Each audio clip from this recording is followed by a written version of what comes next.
তো যদি কোনো বাপের বেটা থাকে এখন আসেন খেলা হবে। মিয়া আমাদেরকে জঙ্গিবাদ বলে এখন একবার গালি দিলে পিঠের চামড়া একটাও থাকবে না যুবক ভাই। The time has totally changed. সময় পরিবর্তন হয়েছে। আমরা দেখেছি আগে বাবার পক্ষে বললেই হুজুর খুব ভালো, বাবার বিপক্ষে গেলেই হুজুর খারাপ। হ্যাঁ, আর আমার একটা কথা স্পষ্ট, ওনার বাবার বিচার যদি এত বছর পরে হয় হত্যার বিচারটা, তাহলে আমাদেরকে এটা স্পষ্ট ভাষায় বলতে হবে গত 16 বছরে যত জুলুম নির্বিচার হয়েছে, আমার যত ভাইদেরকে গুম করা হয়েছে, হত্যা করা হয়েছে, প্রত্যেকটা তালিকা করে করে বিচার করা দরকার যুবক ভাই। আমরা এই দেশে ইনসাফ ভিত্তিক রাষ্ট্র চাই। তবে হ্যাঁ, কিছু কথা আপনাদের সবাইকে জিজ্ঞেস করতে চাই।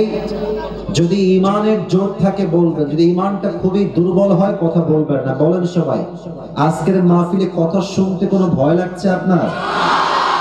আমরা ঝিনাইদহের সন্তান, আমরা কাপুরুষের সন্তান নই, আমরা সব বীর পুরুষের সন্তান। আমাদের কথা একটা। আল্লামা দেলোয়ার হোসেন সাইদি হুজুরের নাম শুনছেন না আপনারা সবাই? হুজুর বলতেন যে বিড়ালের মতো 500 বছর বেঁচে থাকার কোনো দাম নাই, সিংহের মতো 1 ঘন্টা গর্জন দিয়ে আমরা বাঁচতে চাই। আমি আজ খুব তিতা সত্য কথা আমার ওয়াজের ভূমিকায় বলবো। অনেকের হজম করতে একটু কষ্ট হবে, তাই আগে একটু ঢোক গেলে না, পরে গিয়ে যেন বললেন না যে আসিফ হুজুর খুব লোকটা সুবিধার না। আসলে কথা হচ্ছে, হক কথা বরদাস্ত করার মতো যোগ্যতা সবার থাকে না। আমি কিছু তিতা হক কথা বলছি। প্রথম কথা, এখানে এই কথা বলে কেউ ওখানে না, হাসি না, একদম হাসি না। না, ঝিনাইদহের মানুষ ভালোবাসার জায়গা ভালোবাসা, আদবের জায়গা আদব। এটা মাছের বাজারে তাফসীর প্রোগ্রাম। আপনি ইচ্ছা মতো ওখানে যে কেউ ডাকতে পারবেন না। প্লিজ বোঝার চেষ্টা করার। এখানে অনেক মিডিয়া আছে, এটা কালকে বদনাম হয়ে যাবে, মেহেরবানি করে। আমি আপনার পায়ে হাত রাখলাম, যান, এর চেয়ে বড় বিনয় আমি আর হতে পারছি না। পায়ে হাত রাখলাম, কিপ কোয়াইট, একদম চুপ থাকেন। আমি যা বলি মনোযোগ দিয়ে শোনা।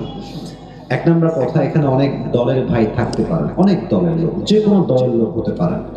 আমি আসিফের কিছু কথা আছে, এটা হচ্ছে আমার ব্যক্তিগত চিন্তা।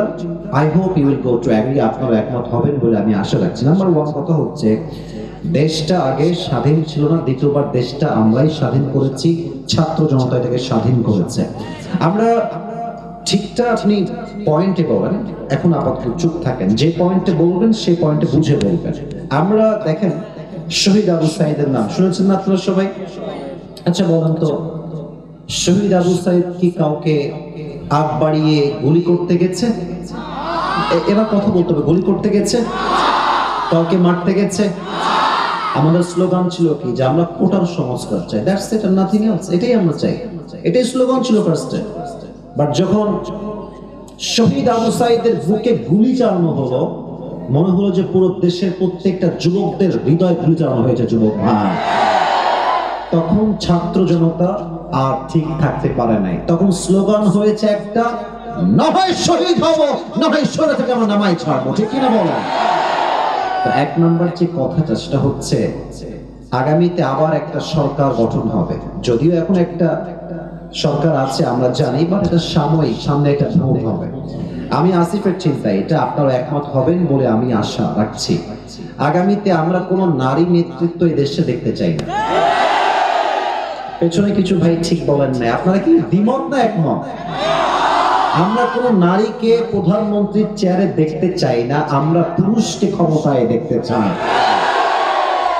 1 নম্বর কথা, নারী দেখতে চাই না। 2 নম্বর কথা হচ্ছে, পুরুষ চাই ব্যাপারটা এরকম না, পুরুষ কোনটা চাই এটা আপনাকে বুঝতে হবে। আমরা কেমন পুরুষ ক্ষমতায় দেখতে চাই? আমরা এমন একজন পুরুষকে প্রাইম মিনিস্টার হিসেবে দেখতে চাই, যিনি প্রধানমন্ত্রীও হবেন এবং তার যোগ্যতা হবে এতটা হাইলি কোয়ালিফাইড, তিনি একই টাইমে প্রধানমন্ত্রীও হবেন এবং তার যোগ্যতা হবে এতটা হাইলি কোয়ালিফাইড যে তিনি একই টাইমে প্রধানমন্ত্রীর চেয়ার থেকে লিডও করবেন, আবার জাতীয় মসজিদ বাইতুল মুকাররমে দাঁড়িয়ে জুমার খুতবা দেওয়ার যোগ্যতাও রাখবেন। আপনারা কি দ্বিমত না একমত? 3 নাম্বার কথা, এটা বলে আমি আমার এই কথার টার্মসটা শেষ করে ফেলছি। 3 নাম্বার কথা, শুধু নেতৃত্বের চেয়ারে বসলেই হবে না। ইসলাম যে বিধানকে প্রতিষ্ঠিত করতে বলেছে সেটাকে প্রতিষ্ঠিত করতে হবে। বাতিল পক্ষ তো রাগ করবে। আমাদের পাশের দেশ ভারত আমাদের সবচেয়ে বড় শত্রু দেশ যুবক ভাই। আচ্ছা, এদের যে সাংবাদিক গুলো আছে এসব হলো হকার মনে হয় আমার কাছে। একটা আছে দেখবা, বাংলাদেশ আর থাকবি না, একে দেখলে মনে হয় যে এই বেটা গুলিস্তানে আন্ডারপ্যান্ট বিক্রি করলে বেশি বানাবে যুবক ভাই। আর একে দেখে কেমন যেন আমার হিজড়া মনে হয়। হিজড়া দেখবা কথা বলার আগেও ঢং দেয়, মাঝেও ঢং, শেষেও ঢং। আর ও কেমন যে তিরিং তিরিং করে একবার ওই দিকে, আর এমন একটা ভাবে সাংবাদিকতা করে, নিউজ রিপ্রেজেন্ট করে, মনে হয় দ্বিতীয় বিশ্বযুদ্ধ লেগেই গেল। আর কি বলছে, আমি আজকে অভিমান করেছি, আমি কোনো কথা বলবো না। বেটা, বাংলাদেশে তোর বাপের সম্পদ নাকি রে বেটা? এটা হাজার মার ইজ্জতের বিনিময়ে দেশটা আমরা স্বাধীন করেছি। চট্টগ্রাম নেই বা মামুন বাড়ির আবদার, এই দেশের 1 ইঞ্চি মেটি আমার পরিচয় টুকরা মাটি যুবক ভাড়া। এই দেশের 1 ইঞ্চি মাটি ভারতের ডানের কাছে ছাড়া হবে না, ঠিক কিনা বলে? 3 নাম্বার কথা, আল্লাহ হুকুমকে এই জমিনে, আল্লাহ রাজকে এই জমিনে কায়েম করতে হবে। কেমনে করবেন? যত বিচার আছে আল্লাহর কোরআন দিয়ে হবে। কথা একমত না দ্বিমত? আচ্ছা, আমি ছোট্ট একটা এক্সাম্পল দেই, যেহেতু কথা শুরু হয়ে গেছে, কথা না বললে তো পেটের ভাত হজম হবে না আমাদের। আচ্ছা ভাই, আপনি একটু দাঁড়ান তো। না, ধমক দিব না। ভাইজান, আপনার নাম কি? সজীব ভাই। একটু সবাই দিয়ে তাকান তো। সজীব ভাই, ভাইকে দেখেন। 1 সেকেন্ড দাঁড়ান, আপনি 10 সেকেন্ড দাঁড়ালে হবে। আমার ভাইয়ের নাম সজীব। ভাইজান, আপনি বসে পড়েন। আচ্ছা, আজকে ভাইকে আমি ওই সাইডে নিয়ে গিয়ে, আপনি উল্টা বললে পছন্দ হবে তাই না? আপনার ঠ্যাং কেটে ফেলবো আজকে, ঠ্যাং কেটে ফেললাম। কথার কথা, এটা ক্ষোভে সজীব ভাই ঠ্যাং কেটে ফেললাম। বলুন তো কি কাটলাম? আরে ভাই, ঠ্যাং মানে পা। ঠ্যাং মানে কি? পা। তো কালকে আমাকে জেলখানায় দেওয়া হলো। ঝিনাইদহের যে বিচারের কাঠগড়া জেলা আদালত, আমার বিরুদ্ধে সিদ্ধান্ত নেওয়া হলো বিচার অনুযায়ী আমাদের যে সিস্টেম আছে সেই হিসেবে, যে আসিফ হুজুর ঝিনাইদহের কালীগঞ্জের একজন যুবক, তার নাম হচ্ছে সজীব, তার পা কেটে ফেলেছে। এখন আমাদের দেশের যেই তথাকথিত নিয়ম আছে সেই অনুযায়ী আমাকে দণ্ড দেওয়া হলো, যে আসিফ হুজুরের 1 লাখ টাকা জরিমানা দেওয়া হলো, আর 1 বছরের জেল। For an example, it is just an example and nothing else, just উদাহরণ দিচ্ছি। 1 বছরের জেল আর কয় লাখ টাকা জরিমানা? আরে ভাই, সবাই বলো, সবাই কয় লাখ টাকা জরিমানা? 1 লাখ। আচ্ছা, কোন একটা জিনিসের ওজন ঠিক আছে কিনা এটার জন্য আমরা একটা জিনিস দিয়ে মাপ দিই, এটার নাম কি? পাল্লা। কথা না বললে কারে ওয়াজ করি? কি পাল্লা? দাড়ি পাল্লা। তো মিজানকে আপনি নেন, দাড়ি পাল্লাকে ওঠান, ডান পা, ওর যে পাটা আমি কেটেছি ওর পাটা আপনি দাড়ি পাল্লার ডান দিকে দেন। আর আমাকে যে 1 লাখ টাকা জরিমানা করা হয়েছে 1 লাখ টাকা নেন, আর 1 বছরের জেল বাম দাড়ি পাল্লায় রাখেন। তাহলে এদিকে সজীবের ডান পা, আর এদিকে আমি আসিফ হুজুরের 1 লাখ টাকা আর 1 বছরের জেল। টান দেন তো, সমান সমান হবে? সমান সমান হবে? হবে না। আচ্ছা, আপনি আরো বাড়ায় দেন, জরিমানা আপনি দেন 2 লাখ টাকা, আর এদিকে আপনি দেন মনে করেন যে আরো 2 বছরের জেল। সমান সমান হবে? যদি কোরআন দিয়ে রাজ কায়েম হয়, কোরআন কি বলছে? চোখের বদলে চোখ, নাকের বদলে নাক, কানের বদলে কান, ঠোঁটের বদলে ঠোঁট, ঠ্যাঙের বদলে ঠ্যাং, জানের বদলে জান। ওর ঠ্যাং জানি কেটে ফেলেছি, ওর ঠ্যাংটা ডান পাল্লায় দেন, আর আমার ঠ্যাংটাও কেটে ফেলেন, বাম পাল্লায় দেন, টান দেন, দেখবেন সমান সমান হয়ে গেছে। এই দেশে যদি আপনি ইসলামের রাজ কায়েম করেন, কোরআনের রাজ কায়েম করেন, পুরো দেশটাই সোনার দেশ হয়ে যাবে। আমার 2 বছর আগে আল্লাহ তাআলা আমাকে উমরাহ করার একটা সুযোগ দিয়েছেন, আলহামদুলিল্লাহ। আমি নবীজির রওজায় গিয়েছি, মক্কায় গিয়েছি, মদিনা আমি ভিজিট করেছি। তা আমার এখনো মনে আছে, মদিনায় যখন আমি গেলাম ফর দ্য ফার্স্ট টাইম, তখন বাজে রাত 2টা বা 3টা। আমি এয়ারপোর্টে ল্যান্ড করে মদিনায় চলে আসছি নবীজির রওজার সামনে। এই সোনামণি, বসো বসো বসো। নতুন নাকি রে? এখনো যাইতেছে। বসে বসো। না না না, যাও যাবে না, বসো। ওয়াশরুম সব পরে হবে, বসো। ওকে ধরে বসো। না না না, এত সোজা। বাড়ি কোথায় রে? বাড়ি কোনে ভাই? বসো ভাই, ওরে বসো ভাই। কোনে যাওয়া যাবে না ভাই, বসো। সবাই একটা কাছে দেন। কি সাহসে তাফসীর শুরু করলাম না, উঠে যাচ্ছে রে। সবাই তাকবীর দেন, লিল্লাহি তাকবীর। তো আমি যখন নবীজির রওজার সামনে ঘুমালাম, দ্বিতীয় দিন বাদ এশা ঘুমায় গেলাম, এশার নামাজ পড়ে।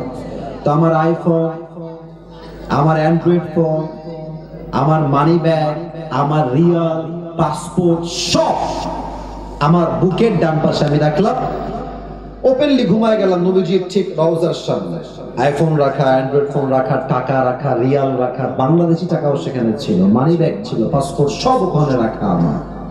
তা আমি ঘুমালাম, ঠিক এশার নামাজের পরে ভেবেছিলাম তাহাজ্জুদ পড়বো উঠে, বাট এত শান্তি ঘুম নবীজির রওজার সামনে এসেছে, আমার ওই ফজর আজানের সময়ই ঘুম ভেঙেছে। তো আমি যখন ঘুম থেকে উঠে ঠাস করে উঠছে, লাফ দিয়ে, তো দেখছি যে আমার আইফোন যেখানে ছিল ওখানেই আছে, টাকা টাকার জায়গায় আছে, ওয়ালেট ওয়ালেটের জায়গায় আছে, রিয়াল রিয়ালের জায়গায় আছে, পাসপোর্ট পাসপোর্টের জায়গাতেই আছে। আমার তখন মনে হলো যে কোথায় আইফোন? আমাদের দেশে আন্ডারপ্যান্ট রেখে ঘুমালেও দেখবেন চুরি হয়ে গেছে। তো সৌদি আরবে আল্লাহর কোরআনে সব আইন কায়েম হয় না, কিছুটা আইন কায়েম হয়েছে। সৌদি আরবে এই নিয়ম আছে, ওয়াসারিকু ওয়াসারিকাতু ফাকতাউ আইদিয়াহুমা জাযাআন বিমা কাসাবা নাকালান মিনাল্লাহ। যদি কেউ চুরি করে ফেলে, সঙ্গে সঙ্গে cut down his right hand, হাত কেটে ফেলো। এই জন্য সৌদিতে অন্য পৃথিবীর প্রত্যেকটা দেশের চাইতে চুরির সংখ্যা কম, শান্তি বেশি। যুবক ভাই, ঠিক কিনা বলো? কয়েকটা আইন দিয়ে যদি দেশটা এত শান্তি হয়ে যায়, কোরআন আইন দিয়ে, আমার তো বিশ্বাস যদি আগামীকাল এই দেশটা কোরআন দিয়ে চলতে শুরু হয়ে যায়, পুরো দেশের প্রত্যেকটা ইঞ্চি ইঞ্চি মাটি কোরআনের মাটি হয়ে যাবে। জিনাদার ভাইরা, আল্লাহ এই দেশটা আমাদের সবাইকে দেখার তৌফিক দান করে। পড়া আমি না, জোরে বলুন সবাই আমিন। আচ্ছা, আপনাদের বউ আছে কার কার? একটু হাত তুলুন তো। আচ্ছা আচ্ছা আচ্ছা, হাত নামান, হাত নামান। আপনাদের বউ নাই, খুব কষ্টে আছেন কারা? একটু হাত তোলেন। আচ্ছা, আপনাদের কারো বউ নাই? এ আমি বিশ্বাস করি না, মিথ্যা না সত্যি? আরে আব্বা বোঝেন, আরে ছেলের বিয়ের বয়স হয়ে গেছে। আমার মনে হয় যে এবার শীতকাল যুবকদেরকে বিয়ে দিয়ে একমাত্র শীত দূর করা সম্ভব হবে। যুবক আমার আব্বা জানদেরকে পায়ে হাত রেখে বলছি, আব্বা জান, আপনি যদি আপনার ছেলেকে সঠিক সময়ে বিয়ে না দেন, আপনার ছেলে যত ঘাটে পানি খাবে প্রত্যেকটা ড্রাইভার কিয়ামতে আপনাকে বহন করতে হবে। আব্বা জান, আব্বা জানকে বলে কোনো লাভ নাই গো, সব দোষ বেশিরভাগ মেয়েদের। যুবক ভাই, তুমি মেয়েকে বিয়ে করবা, মেয়ে বলবে যে টাকা আছে, সরকারি চাকরি আছে তোমার। আর কিছু কিছু মেয়ে তো সরকারি চাকরি পাইলে টাকলার সঙ্গে বিয়ের পিড়িতে বসে যায়। আর পয়সা হি সব কুছ হ্যায় মেরে দোস্ত। এখনকার মেয়েদের কাছে চরিত্রের চাইতে টাকাটা বেশি ম্যাটার করে। যুবক ভাই, বাসও খাই ছেলেমেয়েরা, কারণ যেই চরিত্রহীন ছেলেকে আপনি টাকা দেখে বিয়ে করছেন, প্রিয় বোন আমার, উইথ ডিউ রেসপেক্ট বলছে, আমি আসিফ আপনাকে সম্মানের সঙ্গে বলছি, আপনি টাকা পাবেন, ঢাকার গুলশানে ফ্ল্যাট পাবেন, BMW পাবেন, রোলস রয়েলস পেতে পারেন, ডুপ্লেক্স ট্রিপ্লেক্স ফ্ল্যাট পেতে পারেন টাকার জন্য, বাট ওয়াল্লাহি বিয়ের পরে যে আত্মকেন্দ্রিক মনের একটা প্রশান্তি আছে, চরিত্রহীন ছেলের কাছে, বুইড়ার কাছে আপনি সুখ খুঁজে পাবেন না। আল্লাহ প্রত্যেকটা বোনদেরকে বোঝার তৌফিক দান করুন, সকলে মন খুলে পড়েন আমিন। একটা কোরআন নিয়ে আসতে হবে, একটা কোরআন লাগবে আমার এখানে, খুবই ফাস্ট নিয়ে আসেন। আমরা তিনটে তাকবীর দিব সবাই মিলে। প্রথম তাকবীর দিবেন আমার প্রিয় বিবাহিত ভাইরা, দ্বিতীয় তাকবীর দিবেন আমার প্রিয় সিঙ্গেল ভাইরা। আমি দেখতে চাই হু ইজ মোর পাওয়ারফুল, কার শক্তি কত বেশি। বিবাহিত ভাইরা একটা কাশি দেন, স্লোগানে বেশি জোর পাইনি, আর একবার কাশি দেন বিবাহিত ভাইরা, দেখা যাক কারা পারে। বিবাহিত ভাইরা, it's time for the married people. বিবাহিত ভাইরা তাকবীর দেন সবাই, লিল্লাহি তাকবীর। মোটামুটি চলে, খুব বেশি একটা ভালো না। আচ্ছা, এবার সিঙ্গেল ভাইরা থেকে কাশি দাও, ওরে বাবা রে। এবার দেখা যাক কে পারে। বিবাহিত ভাইরা চুপ থাকবেন, সিঙ্গেলদের পালা এবার, লিল্লাহি তাকবীর। বিবাহিত ভাইরা, আই এম সো সরি, আমাকে আপনারা মাফ করে দিবেন, আজকে আমার সিঙ্গেল ভাইরা জিতে গেছে, ঠিক আছে কিনা বলো? আচ্ছা, শেষ তাকবীর দিয়ে মূল ওয়াজের বিষয়ে ফিরে যাব। আমার সবাই মিলে বাদ দিবেন, এমন জোরে দিবেন যে আমি আসিফ আমার সবাইকে নিয়ে স্টেজ ভেঙে নিচে পড়ে যাব। সবাই একটা কাশি দাও, লিল্লাহি তাকবীর। ডান হাত লাগবে একদম গায়ের জোর, সমস্ত ইমান দিয়ে এক করে বলবেন, লিল্লাহি তাকবীর। আল কোরআনের আলো, আল হাদিসের আলো, কোরআন হাদিস যেখানে, আলেম উলামা যেখানে, ঝিনাইদহবাসী যেখানে, কালীগঞ্জবাসী যেখানে, আল্লাহ কবুল করুন আমিন। আমি আপনাদের জন্য আজকে একটা गिफ्ट নিয়ে আসছি, নেবেন? हादिया, ये हर किसी को मिलने वाला नहीं है, ये नसीब की बात है, सिर्फ एक इंसान को ये मिलेगा, যে কোনো একজন। এটা আমার একটা টুপি আমি নিয়ে আসছি, এটা আমি যে কোনো একজন যুবককে হাদিয়া দিব। এই কোন টুপি কিন্তু আজহারিও পরে, একটু ভাব দিলাম একটু বেশি করে, যেন তোমরা আগ্রহী হও। হ্যাঁ, তো এই টুপিটা যে পেতে চান এখন থেকে মনোযোগ বাড়ায় দেন। শর্ত একটা, আমি আসিফ কোরআন থেকে হাদিস থেকে যে বিষয়ে আলোচনা পেশ করব, যদি শেষে গিয়ে কেউ সেই কথাগুলো পয়েন্ট টু পয়েন্ট আমাকে মুখস্থ বলতে পারে, কারণ ওয়াজটা পুরোটা পয়েন্ট ভিত্তিক হবে, 1 2 3 4 5 6 7 এই টাইপের হবে। তো যদি কেউ 7টা পয়েন্ট মুখস্থ করতে পারে, তাকে আমি আসিফ শেষে গিয়ে এই টুপিটা পুরস্কার হিসেবে পরিধান করায় দেব। রাজি আছেন তো সবাই? ইনশাআল্লাহ। আমার ওয়াজ কিন্তু আধা ঘন্টা অলরেডি হয়ে গেছে, বলেন সবাই ইনশাআল্লাহ। শেষ তাকবীর দেন। এই ডানে বারবার সাউন্ড পাচ্ছে, এদিকে সব ঠিকঠাক, আমি আর সাউন্ড ডান থেকে চাচ্ছি না। আচ্ছা, সবাই একটা তাকবীর দেন, লিল্লাহি তাকবীর। আজ জায়গা নাই তো ভাই, দাঁড়ায় থাকতে পারলে দাঁড়ায় থাকেন, নয় আবার গ্যাদারিং হবে। মেহেরবানি করে সবাই আমার চোখের চোখ রাখেন। মাওলানা তারিক জামিল হচ্ছে একজন top famous scholar, he is from Pakistan. উনি রবকে পাওয়ার ব্যাপারে ছোট্ট একটা বাক্য বলেছেন। আমি জাস্ট সেই বাক্যটা প্রথমে উর্দুতে কোট করছি, then I will translate in Bangla, and then আমি বাংলায় তর্জমা করব। মাওলানা তারিক জামিল বলেন, जिसे अल्लाह मिला और दुनिया में उसे कुछ भी ना मिला, फिर भी उसे सब कुछ मिला, और जिसे दुनिया में अल्लाह ना मिला और सब कुछ उसे मिल गया, फिर भी हकीकत में उसे कुछ भी ना मिला। जे अल्लाह के पेलो और दुनियार किछुई से पेलो ना, तबुओ जेनो से सबई पेलो। और जे अल्लाह के पेलो ना, দুনিয়াতে টাকা পয়সা বাড়ি গাড়ি স্ট্যাটাস মর্যাদা সব পেল, বাট আল্লাহ না মিলা তো কুছ ভি না মিলা। আল্লাহকে যে পায় নাই, তার হাকিকত বাস্তবে সে কিছুই অর্জন করতে পারে নাই, ঠিক কি না বলেন? আল্লাহ তাআলা বলেন, ওয়াল্লাযীনা জাহাদু ফীনা লানাহদিয়ান্নাহুম সুবুলানা।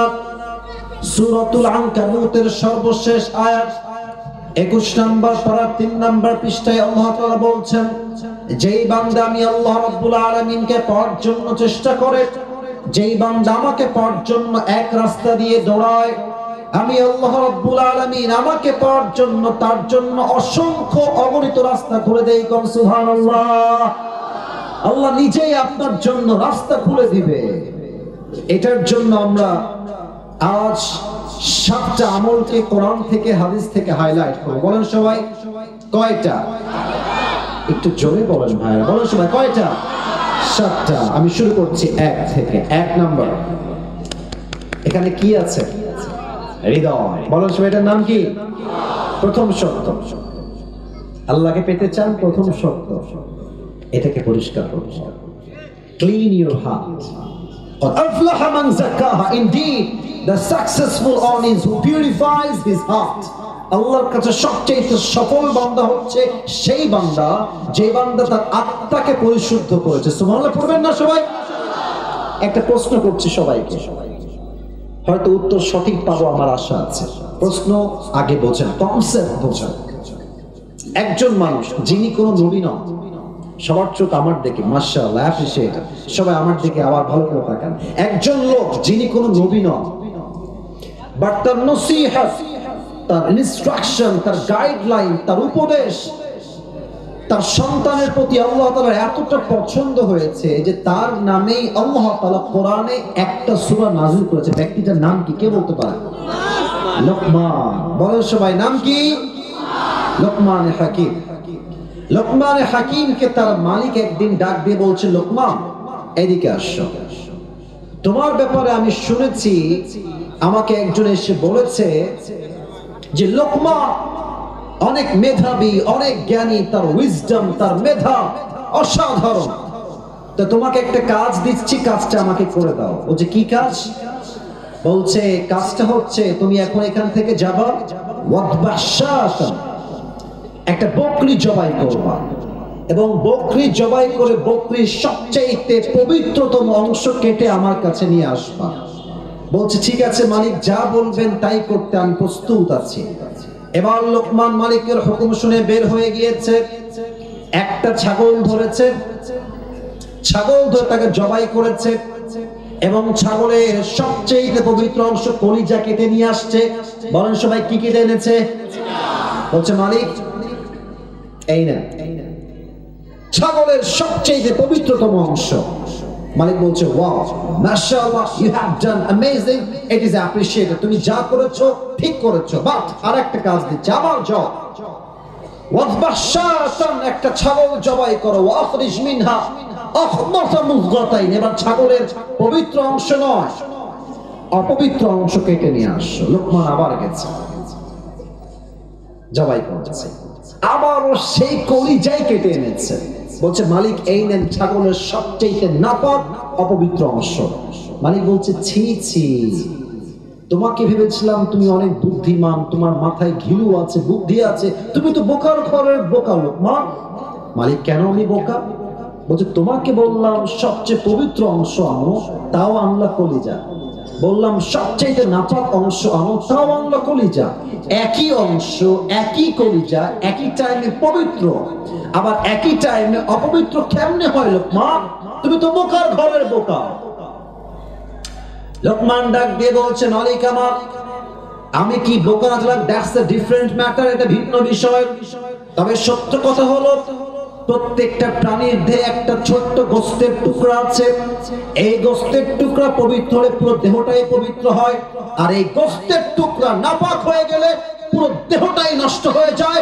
আলা ওয়াহিয়াল কল, এটার নামই হচ্ছে মানুষের আত্মা, এটার নামই হচ্ছে মানুষের হৃদয়। ঠিক কিনা বলে? তবে একটা নতুন ইনফরমেশন দিচ্ছি সবাইকে, আমাদের এই আত্মাটা 3 প্রকার। বলেন সবাই, হাত তুলে, কয় প্রকার? মুরব্বীরা আমাকে অনেক অনেক মনোযোগ দিয়ে শুনছে, খুব ভালো লাগলো বিষয়টা দেখতে। বলেন তো আমাদের এই হৃদয় বা আত্মা কয় প্রকার? হাত নামান। 1, আমি বলবো আপনারা আমার সঙ্গে বলবেন। 1 হচ্ছে সুস্থ। 1 নাম্বার, এই বামের সাউন্ড নাই কেন ভাইরা? 1 নাম্বার সুস্থ। দেখেন আপনারটা কোনটা হয়, একটু মিলায় না। এক হচ্ছে সুস্থ, দুই হচ্ছে অসুস্থ, দুই কি, তিন হচ্ছে মৃত। সুস্থ আত্মাকে ফালইয়াউমা লা ইয়ানফাউ মালু ওয়ালা বানুন ইল্লা মান আতাল্লাহা বিকলবিন সালিম। সুস্থ আত্মা সেই আত্মা যেই হৃদয়ে হিংসা নাই, বিদ্বেষ নাই, কিয়ামতের কঠিন দিনে মানুষের ধন, ওয়েলথ, স্ট্যাটাস, টাকা পয়সা, গাড়ি বাড়ি, nothing will work there, কোনো কিছুই কাজে আসবে না। ইল্লা মান আতাল্লাহা বিকলবিন সালিম, যার আত্মা পরিশুদ্ধ হবে আল্লাহ তাকে নিজেই জান্নাতের ঘোষণা দিবে। সুবহানাল্লাহ পড়েন।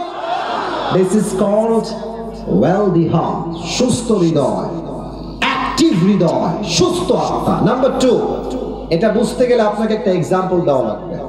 আচ্ছা, আমরা যে আজকে বসে আছি, আজকে কয় তারিখ? কথা বলো সব, আজকে কয় তারিখ?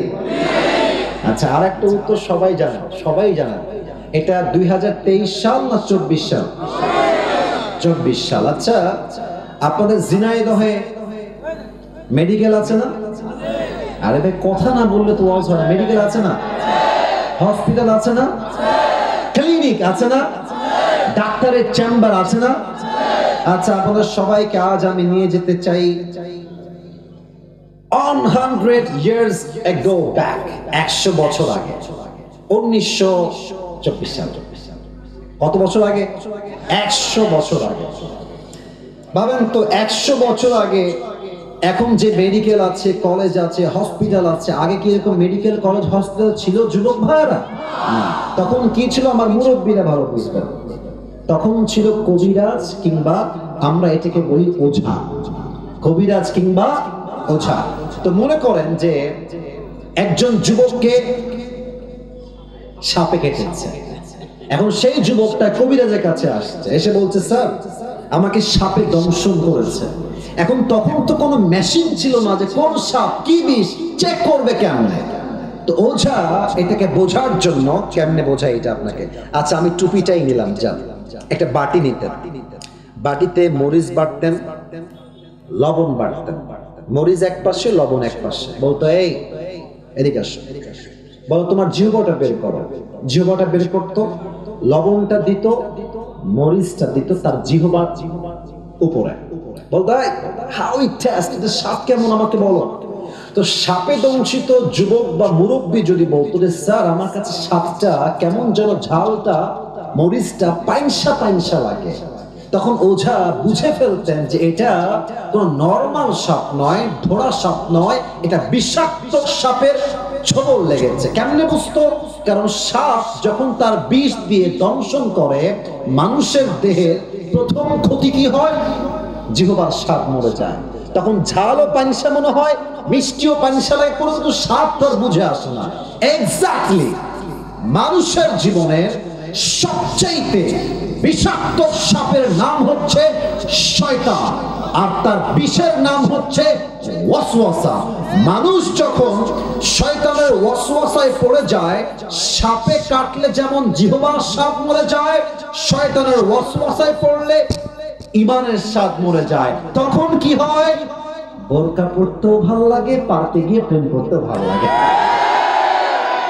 তখন কি হয়? তখন দাড়ি রাখতেও ভালো লাগে, জুব্বা পড়তেও ভালো লাগে, মসজিদের সভাপতি হতেও ভালো লাগে, সুদের ব্যবসা করতেও ভালো লাগে।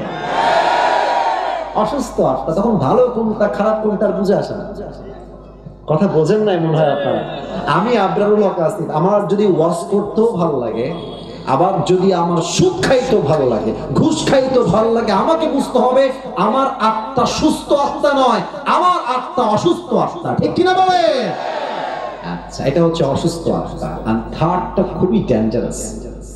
এটা বলতে গেলে আমার নিজের মধ্যেই কম্পন তৈরি হয়ে যায়, আমি আপনাকে কি বলবো।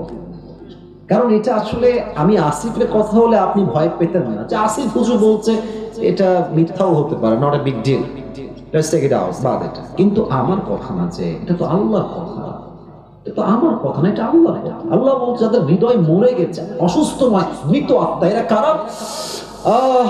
আল্লাহ বলছেন উলাইকা কাল আনআম, এতটুকুই শেষ নয়, বাল হুম আযাব। আল্লাহ বলছে কুকুরের চাইতে খারাপ।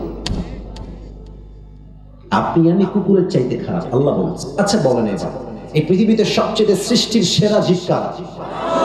আমি শুনি না, বলেন সবাই কারা? আমরা হলাম আশরাফুল মাখলুকাত, বেস্ট অফ দ্য বেস্ট।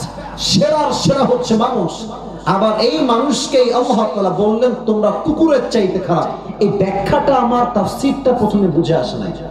তো আমি সেই দিন ঢাকায় যাচ্ছিলাম, আমার ঢাকায় একটা কাজ ছিল জরুরি। তো আমি এমনি গাড়িতে শুয়েছিলাম, এমনি হেলান দিয়ে বসে আছি, ইউটিউবে ঢুকলাম যে দেখি ইউটিউবে কি পাওয়া যায়। হঠাৎ করে আমার সময় একটা ওয়াজ আসলো, লেখা ছিল ময়মনসিংহের মাটিতে সাইদি হুজুরের তাফসীর। ভাবলাম যে কি করব, বসে বসে সাইদি সাহেবের তাফসীরটা শুনি। তো তিনি এই আয়াতের একটা চমৎকার ব্যাখ্যা দিলেন, আমি জাস্ট আয়াতের ব্যাখ্যাটা কোট করছি। উনি বললেন দেখেন তো, এখন বাজে রাত 11:30, মনে করেন আমি 10:30-এ ওয়াজ শুরু করেছি। তো যখন 12টা বাজবে আপনি বাসায় যাবেন, এই যে আপনাদের গলিগুলো আছে, এই রাস্তায় কিছু কুকুর থাকে না? কথা বলে, কিছু কুকুর থাকে না? একা গেলে বুঝবেন যে বাস কারে কয়। আমি দেখেছি একা থাকলে কুকুরদের ভাবই বেড়ে যায় আলাদা, এমন একটা ভাবনে খেয়েই ফেলবে আমাকে, ঠিক কিনা বলে? তো দেখেন আমার দুই হাত, দেখেন আমার এটা হচ্ছে লাইট, এই যে রড বাল্ব দেওয়া আছে লাইট, আর আমি আছি এখান থেকে আরো 10 হাত পেছনে। ভাই আমার কথা একটু বুঝে শোনেন, আপনাকে ঠিক বেঠিক বলতে হবে না, আপনি আমার কথা বোঝেন। I think that is most important, এটা বুঝলেই হবে।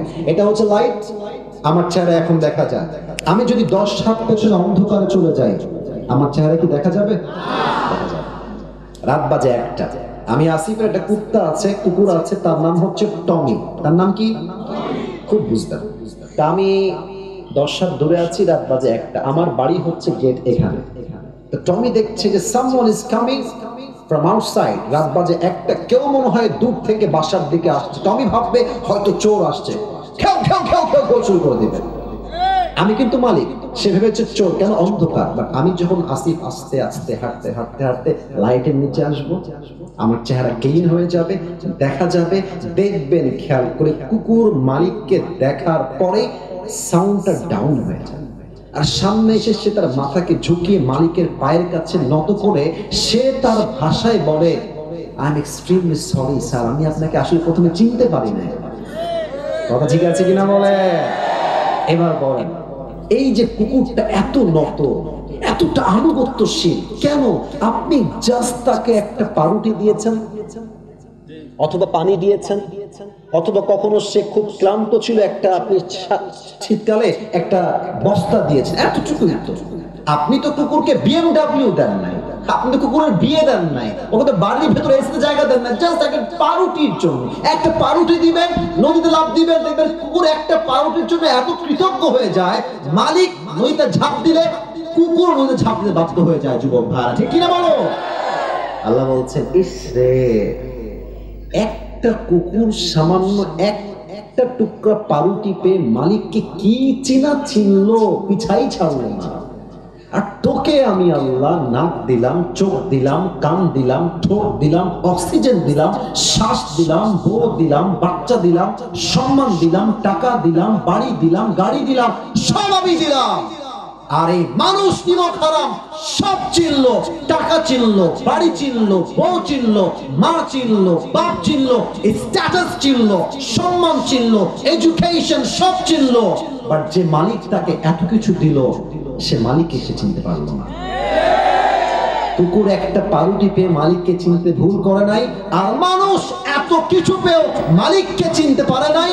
আল্লাহ বলছেন এই মানুষ কুকুরের চাইতে নিকৃষ্ট হয়ে গিয়েছে। ঠিক না? দেখেছেন আল্লাহর কথা গভীরতা কত বেশি? আল্লাহ এমনি বলে না যে আমরা কুকুর যে খারাপ, আল্লাহ এমনি বলেন না, আল্লাহ বুঝেই বলেছেন। তবে হ্যাঁ, একদিন আপনি ভালো হয়ে যাবেন। একটা কথা মনে পড়ে গেল যে আউট অফ কোরআন হাদিস বলা যাবে? কথা কি বলা যাবে না? এটা কিন্তু কোনো আয়াতের ব্যাখ্যা না, আমি জাস্ট বোঝাবার স্বার্থে বলছি। এই দেখেন যুবক যেগুলো বসে আছে না, অনেকগুলো যুবক এখানে আছে, দেখেন বলবেন এই চল নামাজে চল, দেখবেন একটা কমন ডায়লগ যুবকরা দেয়, প্যান্ট খারাপ। আসলে প্যান্ট না, ওর চরিত্রই খারাপ। তো এরা নামাজি কবে হবে? দেখবেন যখন মুরব্বী হয়ে যাবে, অনেক মুরব্বী দেখবেন যুবক বেলায় বদমাইশের বদমাইশ, বাট বড় হয়ে গেলে, মুরব্বী হয়ে গেলে হজ করে এসে আল্লাহ আল্লাহ হয়ে যায়। এরকম লোক আছে না এই বাংলাদেশে? তো তোমরা যে ঠিক হবে একটা বোঝাবার সাথে এক্সাম্পল দিচ্ছি। ওই এক ব্যাঙে আর এক সাপে ছিল খুব গলায় গলায় বন্ধুত্ব। তো একদিন ব্যাঙ সাপকে বলছে যে, বন্ধু তোমার যে চেহারা জাস্ট ওয়াও, এত সুন্দর চেহারা, আর তোমার যে গায়ের রং ব্ল্যাক কালার জাস্ট ওয়াও, আর তুমি যখন এমনি ফনা তুলো ফস ফস ফস ফস করো just looking like a wow, অসাধারণ বন্ধু। তো সাপ বলছে, কি রে আমি কি সত্যি এত সুন্দর নাকি রে? লজ্জায় মাথা মতো হয়ে গেছে, খুব লজ্জা পাচ্ছে, খুব খুশি হয়েছে সাপটা ব্যাঙের মুখে এত প্রশংসা। তো ব্যাঙ প্রশংসা করতে করতে বলছে যে, বন্ধু সবই ঠিকঠাক আছে, তবে তোমার একটা বিষয় আমার মোটেও ভালো লাগে না। সাপ বলছে, কি রে কোন বিষয়? বলছে, বন্ধু তোমার চেহারাও সুন্দর, রঙও সুন্দর, ফসফসও ঠিকঠাক আছে, বাট যখন তুমি রাস্তা দিয়ে হাঁটো সোজা হয় না, তিরিং বিরিং করে হাঁটো, এটা ভালো লাগে না। তো সাপ বলছে, বেয়াদব, এত বড় সাহস, তুই আমার ভুল ধরিস? এমনি ফস করে উঠছে। এখন ব্যাঙ বলছে, ও বাবা এত প্রশংসা করলাম একটাও গায়ে লাগলো না, একটা বদনাম করলাম গায়ে লেগে গেল। বন্ধু তুমি তো লোক বেশি সুবিধার না গো। এক লাফ দিয়ে পড়ছে পুকুরে। আর সাপ যে ফস করে উঠেছে, পাশে ছিল এক রাখাল। রাখাল কয়, কিডারে ওখানে, কিডারে? দৌড় দিয়ে আসছে, দেখছে মাশাআল্লাহ সাপ মামা এমনি আছে। আর রাখালের হাতে ছিল বিশাল লম্বা একটা লাঠি, বিসমিল্লাহ বলে ওখানেই শুরু। মা এমন মার দিয়েছে, 5 মিনিটে সাপ সোজা হয়ে গেছে। এখন 2 ঘন্টা হয়ে যায়, সাপের কোনো ফসফস নাই। ব্যাঙ বলে, কি ব্যাপার বন্ধু আমার হয়ে গেল, ফসফস নাই কেন? উঠে আসছে, বন্ধু কোথায়? এসেই দেখছে বন্ধু তোমার বেকা নাই, বন্ধু সোজা হয়ে গেছে। আরে আমার বন্ধু সোজা হইল কেমন? দৌড় দিয়ে কাছে গেছে, দেখছে বন্ধু আর জিন্দা নাই, বন্ধু মরে ফেনা মেনা বিষ সব বের হয়ে গেছে। এবার ব্যাঙ বলছে, বন্ধু আপনি সেই সোজা হইলেন, তবে ফেনা থাকতে আর সোজা হইতে পারলেন না, ফেনা বের হয়ে সোজা হইলেন। তো যুবকরা একদিন নামাজি হবে, একদিন দিন কায়েমের আন্দোলন করবে যুবক ভাইরা, তবে সময় থাকতে নয়, অসময় যখন তোমার বুঝ আসবে ওই সময় বুঝতে কোনো কাজ হবে না, ঠিক কিনা বলো? This is the right time. ভালো হতে চাইলে এখনই ভালো হয়ে যাও। যুবক বয়সে যে ভালো, সে আল্লাহর সবচেয়ে কাছের প্রিয় বান্দা হয়ে যায়। সুবহানাল্লাহ। তাহলে 1 নাম্বার, সবাই ডান হাতটা এখানে দেন, সবাই দাঁড়ায় থাকা ভাইরাও দেন। 1 নাম্বার আমলটাকে মুখস্থ করার। 1 নাম্বার আমল, আমি জাস্ট জিজ্ঞেস করবো, আপনারা এক শব্দে উত্তর দিবেন। 1 নাম্বার আমল, কিসের শুদ্ধি লাগবে? আত্মা। বলেন সবাই, কিসের শুদ্ধি লাগবে? 1 নাম্বার কি কথা বোঝা গেছে নাকি যায় নাই? এবার হাত নামান। আরো যে 6টা আছে, রাজ্যে প্রায় 9:30 বেজেই গেল, আজকে আর করা যাবে না? আপনারা কি 12টার পরে ওয়াজ শুনবেন না ইনশাআল্লাহ আজকে? আরে কিসের 12টা? আমার তো 1.5 ঘন্টা, আমার বিশ্বাস নেই। আমার বিশ্বাস যদি আজকে সারা রাত মাহফিল হয়, প্রত্যেকটা যুবক মুরব্বী ওয়াজ শেষ করে ফজরের নামাজটা পড়তে পারে ঘুমাবে যুবক ভাড়া, ঠিক কিনা বলো? 1 নাম্বার আত্মার পরিশুদ্ধি। 2 নাম্বার বড় মারাত্মক, এটা যে বুঝবে সে অনেক কিছু বুঝে যাবে। 2 নাম্বার হচ্ছে আল্লাহ রসুলের ভালোবাসা লাগবে। আল্লাহ রসুলের ভালোবাসা যার মাঝে নাই, তাকে দিয়ে কোনোদিনও আল্লাহকে পাওয়া সম্ভব নয়।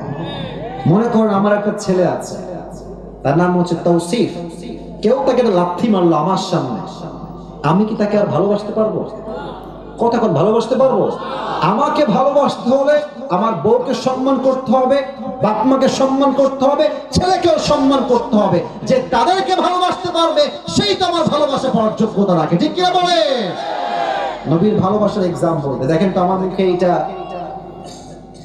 লম্বা লম্বা কি? ওই যে ভাইরা কথা পারে, বলেন সবার নাম কি? আচ্ছা আপনারা সবাই আমাকে বলেন তো, দাড়ি রেখে আমাকে কি কোনোভাবে আনস্মার্ট বা খ্যাত লাগতেছে? একদম না, রাইট।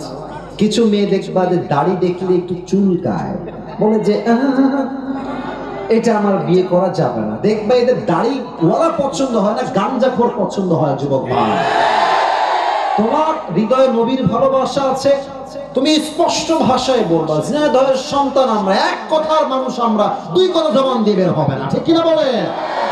তোমার কথা হবে একটা, যেই মেয়ে আমাকে নবীর সুন্নাহের দাড়ি রেখে বিয়ে করতে চায় না, স্পষ্ট ভাষায় কথা, সেই মেয়ে আমার বউ হওয়ার যোগ্যতাই রাখে না। আর যেই মেয়ে আমাকে দাড়ির জন্য বিয়ে করতে চায়, সেই মেয়ে আমার বউ হওয়ার যোগ্যতা রাখে, ঠিক কিনা বলে?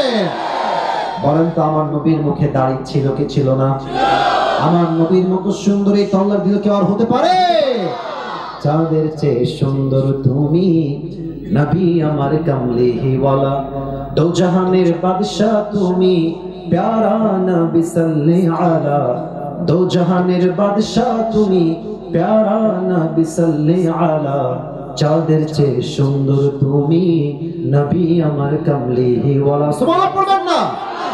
2 নাম্বার নবীর ভালোবাসা লাগবে। 3 নাম্বার বাপ মায়ের দোয়া লাগবে।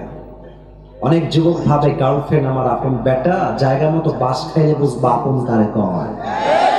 মেয়েরা প্রেম করার সময় প্রেম করে একটার লগে, বিয়ে করে আরেকটার লগে, আর বিপদে পড়লে বুঝবা বাপ মা ছাড়া পৃথিবীতে আপন বলতে আর কেউ নাই যুবক। আমি আসিফকে দেখো, তোমাদের কাছে তো অ্যান্ড্রয়েড ফোন সবার আছে, আমি তো এখন দামি দামি ফোন চালাই, আমার কাছে তো একসময় কিছুই ছিল না। তা আমার একটা কথা মনেই পড়ে গেল, বলবো মুরব্বী আব্বাজান, বলা যাবে? আচ্ছা, আমার বয়স যখন মেবি এই কত হবে, 16, 17, 18 এক্স্যাক্টলি লাইক দ্যাট। তো আমার অ্যান্ড্রয়েড ফোন খুব পছন্দ ছিল। আরে যুবক মানুষ তো বদমাইশ তো করতে মন চাইবে, খুবই স্বাভাবিক। তো আমার আব্বা আমাকে বলেছে, আসিফ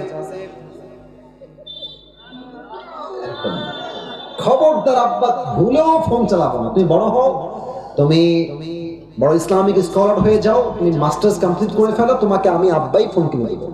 এটা আমার মুরব্বীরা ভালো বুঝবেন, আমি জানি মুরব্বীরা ভালো বুঝবে কথাটা। তো আমি ভাবছি যে তোমার কথা আমি শুনি, খালি টাকাটা হোক আমার। তো আব্বা আমাকে মাসিক খরচ দেয়, প্রত্যেক মাসে 500, 1000 যা হয় দেয়। তা আমি টাকাগুলো বাঁচিয়ে বাঁচিয়ে বাঁচিয়ে বাঁচিয়ে কোনো মতে মেবি এটার দাম 6 থেকে 7,000 টাকা হবে এরকম। খুব মানে লুকায় লুকায় কোনো মতে কিনে রেখে দিয়েছি, মোটামুটি 1 মাস চালিয়েছি। কে যেন বদমাইশ করে বাপের কানে দিয়ে দিয়েছে যে আসিফ কিন্তু মোবাইল কিনেছে। তা আমি বাসায় আসছি, আব্বা বলছে, আসিফ আব্বু এদিকে আসো। কি হয়েছে, তুমি নাকি মোবাইল কিনেছো? আরে না, কে বললো তোমাকে আমি মোবাইল কিনে? আব্বা আমি কিন্তু শুনছি, আমার বাপ কিন্তু খুলনার লোক, আমিও খুলনার লোক, আমার সবার জন্ম খুলনায়। বলছে আব্বা তুমি কেনছো? আমি কিন্তু শুনছি, ভুয়া নেই, তাও আমার গাড়ি করে দাও। আব্বা আমি কিনে নেই, মিথ্যা কথা, তোমার কিনা কইছে, আমি কিনে নেই। বলছে আমি জানি কিনেছো, বের করো। আমি বলছি আমি এই ফোন তোমাকে দিব না। বিশ্বাস করো না, আমার বয়স প্রায় 25 প্লাস, প্রায় 30-এর কাছাকাছি। আমার আব্বা জীবনে আমাকে কোনোদিনও মারা নাই, কোনোদিনও একটা এমনিও করে না, এমনি করে না, এমনি করে না। আব্বা বলছে আব্বা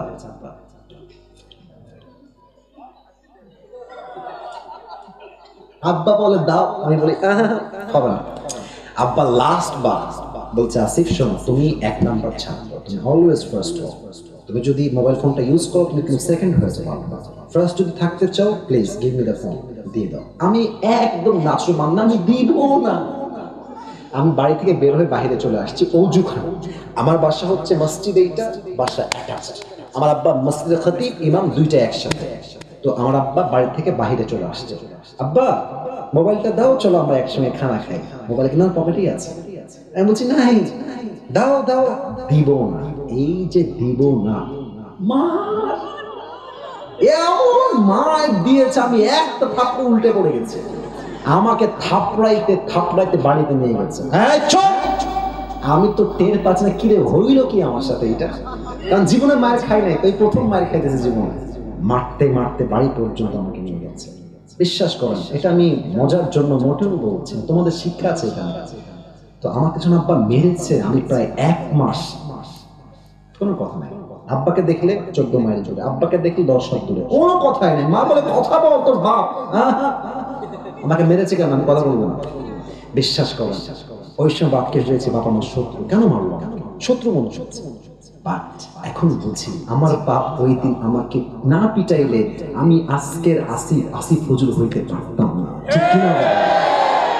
বাপ যে তোমাকে মারে, মা যে তোমার ধমক দেয়, তুই কই গেছিলি, বাড়িতে কেন দেরি করে আসলি, রাত বাজে 1টা, তুই দেরি করলি কেন? বাপ মাকে শত্রু ভাইবো না, মাথায় রাখবা বাপ মা ধমক দেয় বিধায় তো আমরা মানুষের মতো মানুষ হতে পারি, ঠিক কিনা বলো? আব্বা আম্মার দোয়া। তো আমার অভাব ছিল কি লেভেলের, আমি চাকরি করতাম 3000 টাকা, মাত্র 3000 টাকা। আমি যে বাইকে তেল ভরবো ওই টাকা আমার কাছে ছিল না। আমার আব্বার দোয়ার বদৌলতে আল্লাহ তাআলা আমাকে এত সামর্থ্য দিয়েছে, এতটা বরকত দিয়েছে, যে বরকত দ্বারা স্পষ্ট প্রমাণ বাপ মার দোয়া যার সঙ্গে আছে তাকে কেউ রুখে দেওয়ার সাধ্য রাখে না, ঠিক কিনা বলে? বাপ মায়ের দোয়া, রিদা রব্বি ফি রিদাইল ওয়ালিদাইন ওয়া সাখতুর রব্বি ফি সাখতিল ওয়ালিদাইন। আব্বা আম্মা খুশি, আল্লাহ খুশি। আব্বা আম্মা নারাজ, আল্লাহও নারাজ। সুবহানাল্লাহ পড়বেন না আপনারা সবাই? আব্বা আম্মার দোয়া লাগবে। 4, দ্যাট ইজ মোস্ট ইম্পর্টেন্ট। 4 হচ্ছে নামাজ লাগবে। আপনারা সবাই মিজানুর রহমান আজহারের নাম শুনছেন না? আপনাদের যশোর তো চেনেন সবাই। আমাদের যশোরে কিন্তু আজহারি সাহেব এই জানুয়ারি 3 তারিখে হয়তো আসবে, 4 তারিখে। আপনাদের যারা ঝিনাইদহে আছেন আপনারা যাবেন ইনশাআল্লাহ। এবং আমার তো বিশ্বাস পুরো যশোরের মাটিটা একটা জনসমুদ্রে পরিণত হয়ে যাবে যুবক ভাই। তবে হ্যাঁ, আপনারা ঝিনাইদহের মানুষ, কুষ্টিয়া, এদিকে আপনার চুয়াডাঙ্গা, এদিকে যশোর, এদিকে খুলনা। আমি যেহেতু খুলনার সন্তান, এটা আমার কেমন যেন ফিল হয়, যেহেতু আমি খুলনার ছেলে আর খুলনার মাঝেই ঝিনাইদহ পড়ে, যদি আমি খুলনার সন্তান হই, আমি তো ঝিনাইদহের সন্তান যুবক ভাই। তো আজহারি সাহেব আসবেন। আজহারি সাহেবের নাম নিয়েছি, এটা কোনো শো অফ বা টাইম পাস করার জন্য নয়। একটা কথা প্রশ্ন করতে চাই, আজহারি সাহেব একজন নানা ছিলেন, তার নাম হচ্ছে গোলাম সারওয়ার সাইদ হুজুর। দেখছেন না আপনারা, কেউ কেউ দেখেছেন? দেখবেন যে ওনার চাপ দাড়ি আর চশমা গোল, এত সুন্দর চেহারা। উনি একটা কথা প্রায় বলতেন, নামাজ নাই যার ঈমান নাই তার। নামাজ নাই যার, মুসলমান হিসেবে পরিচয় দেওয়ার অধিকার তার নাই যুবক ভাই, ঠিক কিনা বলো? বলেন তো আমাদের ইসলামের দ্বিতীয় খলিফার নাম কি? ওমর ফারুক। এবার বলেন সবাই, ইসলামের দ্বিতীয় খলিফার নাম কি? ওমর ফারুক। ছোট একটা হাদিস বলছি, কেউ ডান বাম হয়ে উঠে যাবেন না, আপনারা স্টিল বসে আছেন।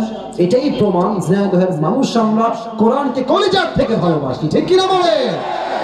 ওমরের কাছে একজন যুবক আসছে, তার নাম হচ্ছে আবু লু'লু আল মাজুসি। এসেই বলছে, ওমর তোমার কাছে একটা অভিযোগ আছে, বিশাল লম্বা অভিযোগ আমার। ওমর ডাক দিয়ে বলছে, যুবক ভাই তোমার কি অভিযোগ, তুমি আমাকে বলো, তোমার নাম কি? ডাক দিয়ে বলছে, আমার নাম হলো আবু লু'লু আল মাজুসি, আমি একজন অগ্নি পূজারী, আগুনের পূজা করি। ওমর ডাক দিয়ে বলছে, ভাই অভিযোগটা কি, তুমি আমাকে খুলে বলো। ডাক দিয়ে বলছে, ওমর আমার যে মালিক আছে সে প্রত্যেক দিন আমার কাছে মোট 6 দিরহাম চার্জ করে, বাট আমি আবু লু'লু আল মাজুসি গরিব ঘরের সন্তান, আমার কাছে 6 দিরহাম দেওয়ার মতো কোনো শক্তি নাই, তুমি কমায় দিয়ে 2 দিরহাম করে দাও। ওমর বলছে, 2 দিরহাম করবো কেন? তুমি কি ব্যবসা করো, তোমার ইনকাম কি, কেমনে তুমি কামাই করো, how do you earn the money? তো সে বলছে, আমি মূলত খঞ্জর বানাই। খঞ্জর মানে বাংলাতে বলে চাকু। বলো সবাই কি? চাকু। আবার ডান হাত দেখা, খঞ্জর কাকে বলে? এটাও চাকু, এটাও চাকু। আই রিপিট এগেন, আমি আবার বলছি হাদিসটা প্র্যাকটিক্যালি বোঝাবার সাথে। এটাও চাকু, এটাও চাকু। মাকবাদাতু ফি ওয়াসাতি, হ্যান্ডেলটা হচ্ছে মাঝখানে, বোঝা যায় ধরার জায়গায় মাঝে। এটাও চাকু, এটাও চাকু, দুই পাশেই চাকু। এবার সবাই আমার ডান দিকে তাকান, পেটের ডান দিকে। আরব বিশ্বের প্রত্যেকটা সর্দারের পেটের ডান দিকে লম্বা একটা খাপ থাকতো, সবাই খঞ্জরটাই ডান দিকেই রাখতো। বুঝছেন? তাই তুমি খঞ্জর মেক করো, huge business, you are rich man, তোমার তো অনেক টাকা, তোমার তো 6 দিরহাম নয় 10 দিরহাম চার্জ হবে।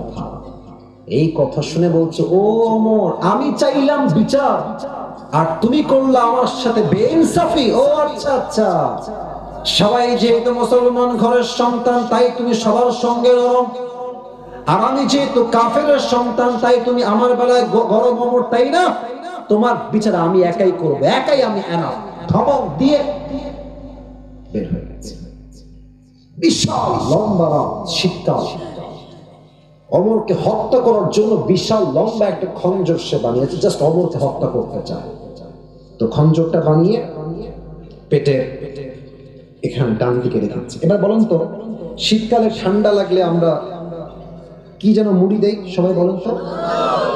চাদরটা আমি আবার পড়লাম, কারণ হাদিসটা প্র্যাকটিক্যালি বোঝাতে চাই, একদম বাস্তবিক প্রেক্ষাপট থেকে অভিনয় করে। দেখেন, পেটের ডান দিকে খঞ্জর, এবার সে দুইটা চাদরের পাট এমনে ধরেছে, উপর থেকে নিয়ে চাদরটাকে এমনে দিয়েছে, মেয়েদের নিকাবের মতো এই পর্যন্ত, ভুরু পর্যন্ত। আচ্ছা, আর এটাকে এমনে দিয়েছে, আর এই ডান দিক থেকে নিয়ে এটাকে পুরো ঢেকে দিয়েছে, জাস্ট চোখ দেখা যায়, and no one can see his face except his eyes, চোখ ছাড়া ফেস কেউ দেখতে পাবে না, পুরোটা ঢেকে আজান দিয়ে দিয়েছে। ওমর আসছে, সেও গেছে মুনাফিকের রূপে ছদ্মবেশে। ওমরে ফারুক এসেই বলছে, সফু সফু ফাকুম, কাতার সোজা করো, কাঁধে কাঁধ মিলিয়ে দাও। আল্লাহু আকবার, سبحانك اللهم وبحمدك وتبارك اسمك وتعالى جدك ولا إله غيرك الحمد لله رب العالمين الرحمن الرحيم مالك يوم الدين। সূরা ফাতিহা পড়েছেন, কিরাত পড়েছেন, আল্লাহু আকবার। ওমরে ফারুক আল্লাহু আকবার দিয়ে রুকুতে গিয়েছেন। রুকুতে যাওয়ার পর যখন সামি আল্লাহু লিমান হামিদা বলবে, পেছন থেকে আবু লুলু আল মাজুসি তার চাদরটাকে এমনে ধরে উড়াই দিয়েছে, আর পেটের ডান দিক থেকে লম্বা একটা খঞ্জর বের করে দৌড় দিয়ে ওমরের সামনে চলে আসছে। ওমর যখন সামি আল্লাহু লিমান হামিদা দিয়ে উঠে গেছে, সঙ্গে সঙ্গে ওমরের পেটের সোজা টার্গেট করে এমনে একটা আঘাত করেছে। ওমরের পেটের ডান দিক থেকে একবার এমনে, আবার এমনে, আবার এমনে, এমন তিনটা জোরে আঘাত করেছে। হাদিসে আসছে, তিনটা আঘাতের চোটে পুরো পেট কেটে সব নাড়ি ভুঁড়িগুলো বাহিরে বের হয়ে গেছে। ওমরে ফারুক নামাজের মাঝে চিৎকার দিয়ে বলছে, কতালানিয়াল কাউ, কতালানিয়াল কাউ, একটা কুকুর আমাকে হত্যা করেছে, কে আছে আমাকে বাঁচাও। অজ্ঞান হয়ে পড়ে গেছে। আর সাহাবীরা বুঝে গেছে যে someone came from outside, কেউ এসেছে, ধরো।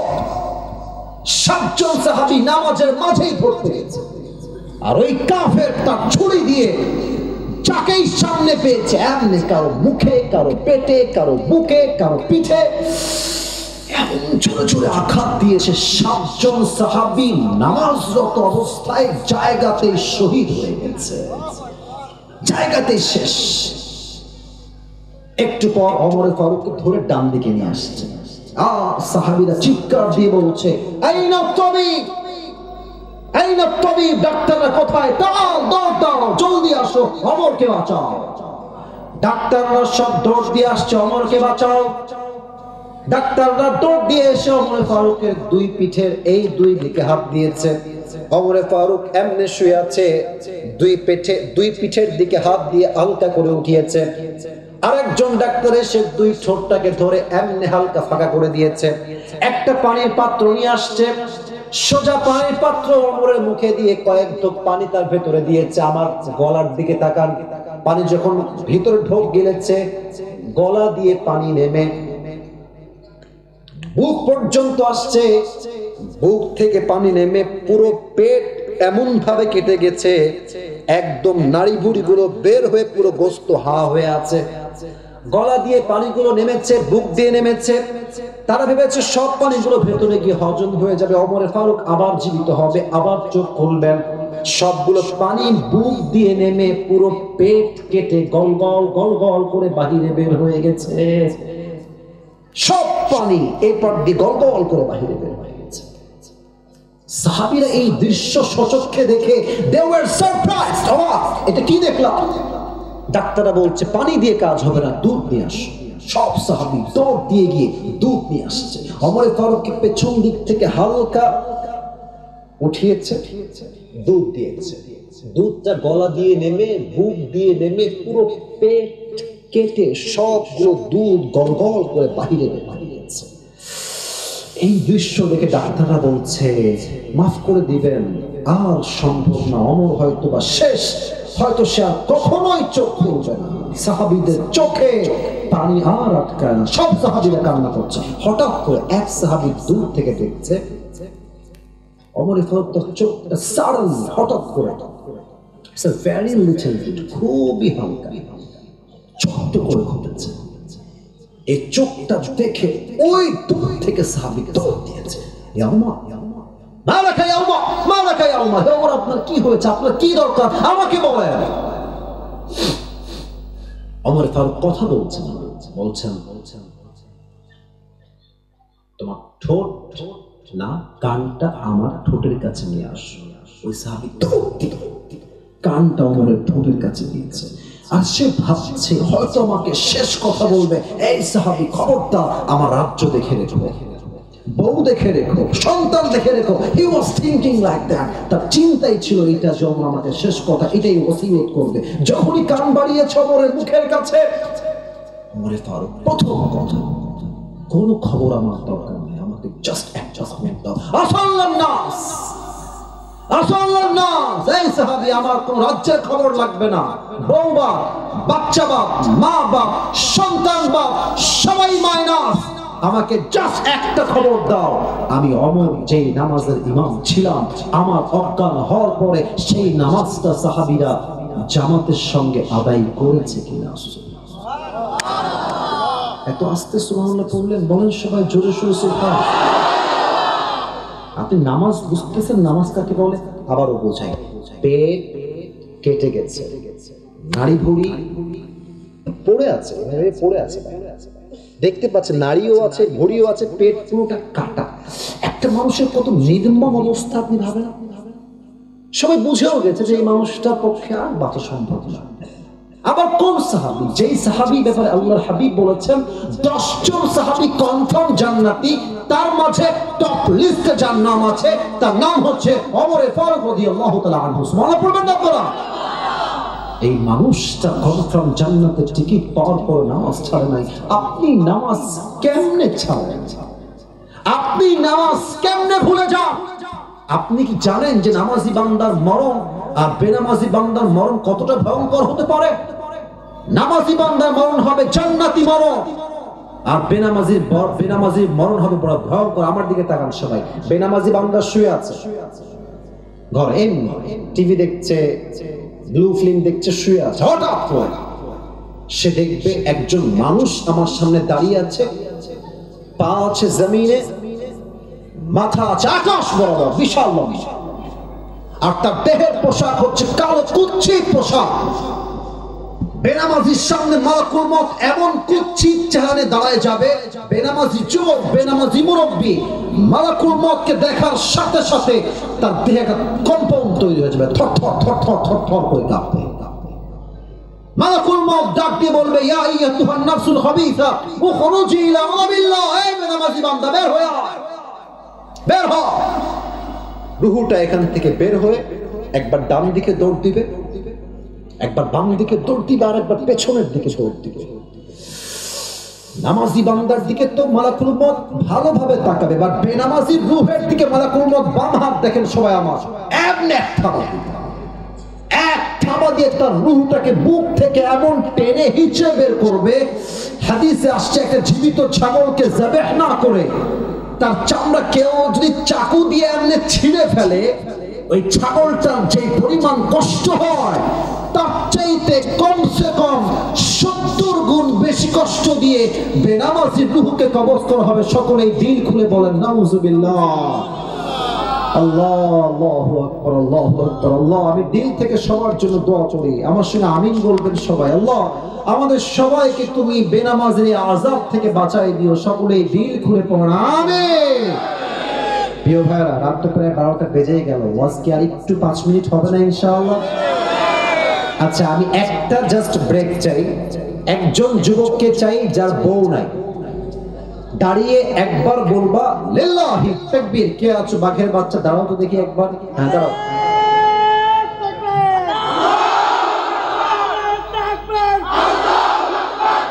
তোমার বিয়ে মোটামুটি কনফার্ম। আচ্ছা, আরেকজন চাই একবার দিবে বাঘের মতো। কে আছে আরেকজন? হ্যাঁ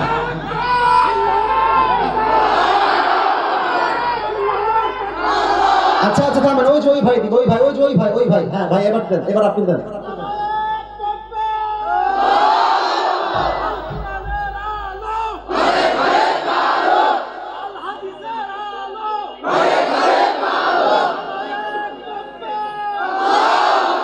আপনার 50 ভাগ কম কাম বসেন। আপনার সবাই আমার শেখ আসলেন একটা শেষ তাকবীর দেন, লিল্লাহি তাকবীর। 4 নাম্বার হচ্ছে নামাজ। আর বাকি 3টা খুবই শর্টকাটে বলবো, কারণ 1.5 ঘন্টার বেশি আমি কথা বলবো না, জাস্ট 3টা বলছি। একটা কথা আছে না বাংলায়, প্রবাদ বাক্য, যে শেষ ভালো যার সব ভালো তার। আপনাদের শেষটা আসলেই ভালো। এতগুলো মিডিয়ার ভাইরা আছে, সবাই একবার 2টা হাত তুলে, সবাই সবাই মুরব্বী আব্বাজানরাও হাত তোলেন। আমি যা বলি আমাকে বলেন, বলেন সবাই, দিল থেকে বলেন, সবাই বলেন হুজুর। আরে মেয়ে বাঘের বাচ্চা, আপনার ভয় কেন? বলেন সবাই হুজুর। আমরা ঝিনাইদহের সন্তান, আপনাকে ওয়াদা দিলাম আমরা কেউ দোয়া না করে উঠে যাব না। হাত দেখি নাই, বলেন সবাই উঠে যাব না। বলেন সবাই দিল খুলে ইনশাআল্লাহ। এবার যদি 7টা আমল শেষ না করে কেউ উঠে যায়, আল্লাহর হাবিব বলেছেন লা ঈমান আলা লিমান লা আমান আলা, যার কথা ঠিক নাই তার ঈমানের ঠিক নাই। ঠিক কি না বলে? দেখা যাক আর 3টা আমল ধৈর্য নিয়ে কে শুনতে পারে। 5 নম্বর আমল, কেউ যদি আল্লাহ তাআলাকে পেতে চায়, সে দুনিয়ামুখী হলে চলবে না, তাকে পরকালমুখী হতে হবে। এবার বলেন তো সবাই, দুনিয়ার জীবন কি বেশি উত্তম না আখিরাতের জীবন বেশি উত্তম? ওয়াল আখিরাতু খায়রুল লাকা মিনাল উলা। আল্লাহু আকবার। The life of hereafter is much more better than this worldly life. আল্লাহ তাআলা বলছেন, আমি আল্লাহ দুনিয়ার জীবনের চাইতে আখিরাতের জীবনকে হাজার হাজার গুণ বেশি উত্তম বানিয়েছি। সুবহানাল্লাহ পড়েন সবাই।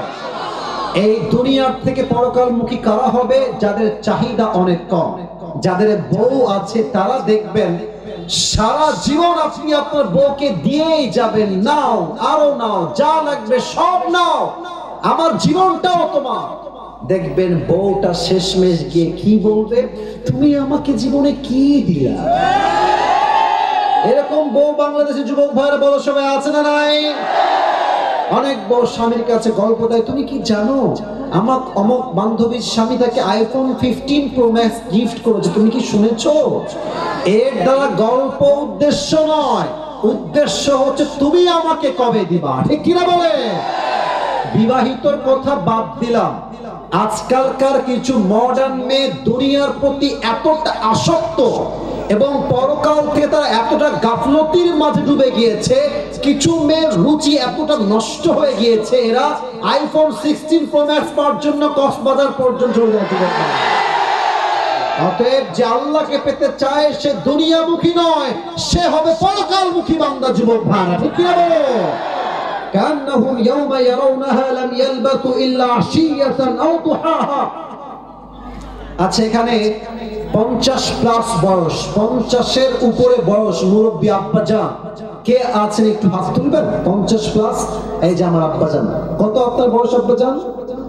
60, 75। বলুন সবাই মারহাবা। আব্বাজান হাত নামান। আচ্ছা, আমার দিকে তাকান, আমাকে দেখে মোটামুটি কত বয়স মনে হচ্ছে? 25, 30, 27, 28 এইরকম, তাই না? দেখেন পরকালের জীবনটা কত লম্বা। আমি একটা আয়াত বলবো, জাস্ট রেফারেন্স দিব, শেষ করে দেবো। একটা আয়াত বলছি, কান্নাহুম ইয়াওমা ইয়ারাউনাহা লাম ইয়ালবাতু ইল্লা আশিয়াতান আও দুহাহা। 30 নম্বর পারা, সূরাতুন নাজিয়াতের সর্বশেষ আয়াত। আল্লাহ তাআলা বলছেন 80 বছরের মুরব্বী যেই দিন মারা যাবে, 100 বছর যার বয়স সে যেই দিন মারা যাবে, যখন সে পরকালের জীবনটা শুরু করবে, সে বলবে আল্লাহ পরকালের জীবনটা এত লম্বা মনে হচ্ছে, আমার মনে হচ্ছে পুরো জীবনের 100 বছরের হায়াতটা একটা সকাল কিংবা একটা সন্ধ্যা মনে হচ্ছে। আল্লাহু আকবার। 80 বছরের জীবন পরকালে একটা সন্ধ্যা মনে হবে, এটা সকাল মনে হবে। Could you imagine how much long time it is? কতটা লম্বা সময়। 100 বছরের জীবন পরকালে জাস্ট একটা সকাল কিংবা একটা সন্ধ্যা মনে হবে আজ যে মুরব্বীগুলো, যে যুবকগুলো, যে পুরুষগুলো পরিবারের জন্য সুদ খাচ্ছেন, ঘুষ খাচ্ছেন, হারাম খাচ্ছেন, মাথায় রাখবেন কেউ আপনাকে পরকালে সহযোগী হবে না, আপনি আপনার পরিবারের জন্য জাহান্নামের বাসিন্দা হয়ে যাবেন। ঠিক কিনা বলেন? 5 নম্বর, যে আল্লাহকে পেতে চায় সে দুনিয়ার প্রতি আসক্ত নয়, পরকালের প্রতি আসক্ত হবে। 5 আর 2টা ইন ভেরি শর্টকাট ওয়ে সহজে বলছি। 6 নম্বর, যে আল্লাহকে পেতে চায় তাকে ধৈর্যশীল হতে হবে। আমরা যারা এখানে এসেছি ঠিক বলতে হবে না, বললে শুনলেই হবে, আমরা মনে হয় বেশিরভাগই মধ্যবিত্ত পরিবারের সন্তান। আমি আসিফ একবার ওয়াজে বলেছিলাম কোন একটা জায়গাতে যে মধ্যবিত্ত পরিবারের সন্তান মানেই হচ্ছে একটা ব্র্যান্ড। কেন বলেছিলাম? যে আমাদেরকে, আমি সহ, আমার বাড়িও টিনের বাড়ি, আমি সহ আমাদেরকে আপনি যদি সাইকেল দেন তাও চলবে, বাইক দেন তাও চলবে, কার দেন তাও চলবে, আপনি যদি বলেন হেঁটে হেঁটে আসতে হবে তাও চলবে, আপনি ডাল দিবেন তাও চলবে, সবজি দিবেন তাও চলবে, আলু ভর্তা দিবেন তাও চলবে, গোস্ত দিবেন তাও চলবে, কিছুই দিবেন না, এক ফোঁটা পানি দিবেন, পান্তা ভাত দিবেন, মরিচ দিবেন তাও আমার চলবে। আমরা মধ্যবিত্ত পরিবারের সন্তান, আমরা বড় ঘরের খেটে খাওয়া ব্রয়লার মুরগি নয়। বড়লোকের ছেলেরা খায় সেই খাওয়া, আর দেখবেন ইয়া বড় ভুড়ি আর পেছনে ইয়া বড়। এরা যখন দেখবেন রিকশায় ওঠে, রিকশার চালক বলে ইন্না লিল্লাহি ওয়া ইন্না ইলাইহি রাজিউন, কারণ এই যে ব্লাস্ট হলো বলে, টায়ার ব্লাস্ট হলো বলে, এর মানে আমরা মধ্যবিত্ত পরিবারের সন্তান, আমরা পরিশ্রম করে, কঠোর পরিশ্রম করে খাটতে পারি যুবক ভাই। ঠিক কিনা বলেন? এরা কেন আল্লাহকে পাবে? আল্লাহ বলছেন ইন্নামা ইউওয়াফাস সাবিরুনা আজরাহুম বিগাইরি হিসাব। যাদের ধৈর্য হবে কষ্টে দুঃখে, আল্লাহ বলবে এই জান্নাতি মানুষেরা, আব্দুর রহমান তুমি বের হও, এই আব্দুল্লাহ তুমি বের হও, এই আব্দুল করিম বের হও।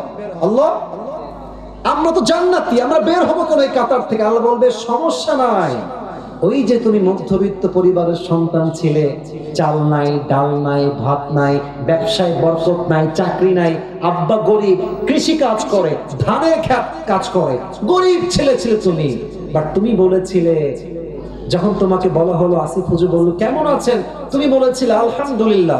যখন তোমাকে কেউ রাস্তায় বললো ভাই কেমন আছেন, তুমি বলেছিলে ভাই আলহামদুলিল্লাহ, আলহামদুলিল্লাহ অনেক ভালো আছি। ওই যে তোমার শুকরিয়া আর ওই যে তোমার ধৈর্য। শোনো, আজ তুমি জান্নাতে যাবা, তবে তোমার কোনো হিসাব হবে, তুমি বিনা হিসাবেই জান্নাতে চলে যাও। সুবহানাল্লাহ পড়বেন না তো সবাই, সুবহানাল্লাহ। অতএব মধ্যবিত্ত পরিবারের সন্তান আমরা, আফসোসের কোনো কারণ নাই, আমরাই আল্লাহর নবীর সঙ্গে প্রথম কাতার জান্নাতে প্রবেশ করবো যুবক ভাই। ঠিক কিনা বলো? 6 নম্বর, ধৈর্য। ইয়া আইয়ুহাল্লাযীনা আমানু ইসতাঈনু বিস-সাবরি ওয়াস-সালাহ ওয়া you believe, seek the help of Allah subhanahu wa ta'ala with patience and salah. Inna Allaha ma'as-sabirin. Indeed, Allah subhanahu wa ta'ala is with people, those who are patient. Hey imandarera, Allahর কাছে সাহায্য চাও নামাজ দিয়ে, ধৈর্য দিয়ে, এবং জেনে রেখো আল্লাহ তাদের সঙ্গে অলওয়েজ থাকেন যারা ধৈর্যশীল বান্দা। সুবহানাল্লাহ। 7 নম্বর আমল বলতে হবে সবাইকে, এই ডান হাতটা আবার এই বুকে রাখেন। এটা 7 নম্বর আমল, এটা কোনো ওয়াজ নয়। 7 নম্বর আমলের কথা বলবো, বলেন সবাই তাকবীর, লিল্লাহি তাকবীর। ডান হাত আছে সবার বুকে। 7 নম্বর আমল হচ্ছে তাওবা এবং ইস্তেগফার। আমি দুইটাই পাঠ করাচ্ছি, প্রথমে ইস্তেগফার পাঠ করাই। সবাই বলেন তো একবার দিল থেকে, জবান খুলে বলেন সবাই আস্তাগফিরুল্লাহ। অনেকে বলেন না, এদিকে ডানে তোমরা অনেকে বলো না, বলো সবাই, মুরব্বীরা বলেন সবাই। এটা মনে করেন আপনি দিল থেকে বলছেন যে আল্লাহ আমি সত্যি তোমার কাছে মাফ চাই। আস্তাগফিরুল্লাহ মানে কি? আমি ক্ষমা চাই, আল্লাহ আমার ভুল হয়েছে, আমি ক্ষমা চাই। তবে দিল থেকে বলেন, বলেন সবাই আস্তাগফিরুল্লাহ, আস্তাগফিরুল্লাহ। আর একটা ছোট্ট দোয়া শিখাই দিই, কাজে আসবে, একদম ভেরি শর্টকাট, এত ছোট দোয়া হয়ই না। বলেন সবাই আল্লাহুম্মা গফিরলি, অর্থ সিমিলার, সমস্যা না, আল্লাহ আমি তোমার কাছে ক্ষমা চাই। বলেন সবাই আরেকবার আল্লাহুম্মা গফিরলি এবার আসলে আমরা তওবা করি। কেমনে করবেন আমি জাস্ট বাংলা বলছি, আপনার বাংলা বললেই হবে, আমাকে বললে হবে না, এটা আল্লাহকে বলতে হবে। বলেন তো সবাই আল্লাহকে ডাক দিয়ে বলেন সবাই আল্লাহ। জিনাত হয়ে ভাইরা কলিজার থেকে আল্লাহকে ডাকেন, দিল থেকে হৃদয় থেকে অনুধাবন করে ফিল করে অনুভব করে রবকে সবচেয়ে কাছের বন্ধু ভেবে বলেন তো সবাই আল্লাহকে আল্লাহ আমি।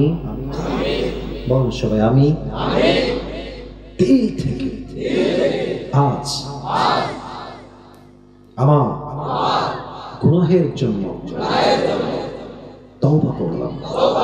ও আল্লাহ তুমি আমার জীবনের সব গুনাহ মাফ করে দাও। দিল থেকে বল সবাই মাফ করে দাও। এবার সবাই দিল থেকে বল না আমি। 2 নাম্বার তওবা এখনই শেষ হবে, এই সেকেন্ড বাক্যে এসে বলেন সবাই আল্লাহ আমি তোমাকে ওয়াদা দিলাম আমি যে গুনাহ অতীতে ভুলে করে ফেলেছি আমি আগামী ভবিষ্যতে কখনো সেই গুনাহ আর কখনো। শেষ বাক্য একটু দিল থেকে বলবেন, আবার বলছি কখনো করব না। বলেন সবাই 2 হাত তুলে ইনশাআল্লাহ। আল্লাহ তুমি সবার তওবাকে ইস্তেগফারকে কবুল করুন না, সকলের দিল খুলে বলেন আমিন। হাত নামান সবাই। এবার আমি পুরস্কার দিব 7টা আমলকে just within 1 minutes, within 1 minute or 2 minutes, আমি 2 মিনিট বলে শেষ করছি। সবাই তাকবীর দেন, লিল্লাহি তাকবীর। কেউ যদি এখন উঠে যায় ওর লুঙ্গি টাইনা ধরে বসাই দিবেন, তবে ঘুমে যেন না যায়, নরমাল, ঠিক আছে? কেউ যাবে না। দাঁড়ায় থাকা ভাইয়ারা সত্যি খুব ভালো লাগলো তোমাদেরকে। তোমরা আমি সে 10টা 30-এ পথ শুরু করেছি, তোমরা 1.5 ঘন্টা দাঁড়িয়ে আছো। এটাই হচ্ছে আল্লাহ কোরআনের ভালোবাসা, আল্লাহ রাসূলের ভালোবাসা, ঠিক কি না? ওরা চাইলে যেতে পারতো, কাকে আমি আটকাবো? কেউ যদি বলে আমি থাকবো না, আমি আটকাবো কাকে? দাঁড়ায় আছে মানেই তো এটা আসিফ হুজুরের ভালোবাসা নয়, এটা আল্লাহর দ্বীনের ভালোবাসা, ঠিক কিনা বলে? 7টা আমল আমি 1 মিনিটে বলছি না 2 মিনিটে। যে পেতে চাও পুরস্কারটা একটু মুখস্থ করে নাও। 1 নম্বর আমল যে আল্লাহকে পেতে চায়, আত্মার পরিশুদ্ধি লাগবে। এই আত্মা হচ্ছে মোট 3 প্রকার। 1 হচ্ছে সুস্থ, 2 হচ্ছে অসুস্থ, 3 হচ্ছে মৃত। সুস্থকে যার অন্তরে হিংসা নাই বিদ্বেষ নাই সে হচ্ছে সুস্থ আত্মার অধিকারী। অসুস্থকে বুঝবেন ভালো কাজও ভালো লাগে, খারাপ কাজও ভালো লাগে। এর আত্মা কি সুস্থ না অসুস্থ? 3 মৃত আত্মা। এরা কারা? এদের কান আছে শোনে না, চোখ আছে দেখে না, হৃদয় আছে ভাবে না। এদের চরিত্র কেমন, তাদের মান কেমন? আল্লাহ বলছেন এরা হচ্ছে কুকুরের চাইতে খারাপ। আমি বলবো এই যুবক বলো তো আল্লাহ কুকুরের চাইতে খারাপ কেন বললেন? বলবেন হুজুর কুকুর তো একটা পারুটে পেয়ে মালিককে চিনতে ভুল করে নাই, আর মানুষকে আল্লাহ এত নিয়ামত দিয়েছে মানুষ তার মালিককে চিনতে পারে নাই, এই মানুষ কুকুরের চাইতে বেশি খারাপ হয়ে গিয়েছে, ঠিক কিনা বলেন? 1 নাম্বার আত্মার পরিশুদ্ধি। 2 নাম্বার যে আল্লাহকে পেতে চায় তার কি লাগবে? নবীর ভালোবাসা। বলেন সবাই কার ভালোবাসা? 3 নাম্বার যেই বান্দা আল্লাহকে পেতে চায় তার জীবনে আব্বা আম্মার দোয়ার দরকার। বলেন সবাই আছে না নাই? 4 নাম্বার যেই বান্দা আল্লাহকে পেতে চায় তার জীবনে নামাজের দরকার। সবাই বলেন আছে না নাই? এবার বলেন তো নামাজের কথা বলতে গিয়ে একটা হাদিস বলেছিলাম in a very shortcut way. Omar Farooq যখন মারা যাবেন শেষ মুহূর্তে উনি বলেছিলেন যে তোমরা আমার ধন সম্পত্তি সন্তান সন্ততি বউ সহ সবাইকে দেখে রেখো। ইয়েস নাকি নো? ইয়েস নাকি নো? শেষ কথা আসল্লান নাস।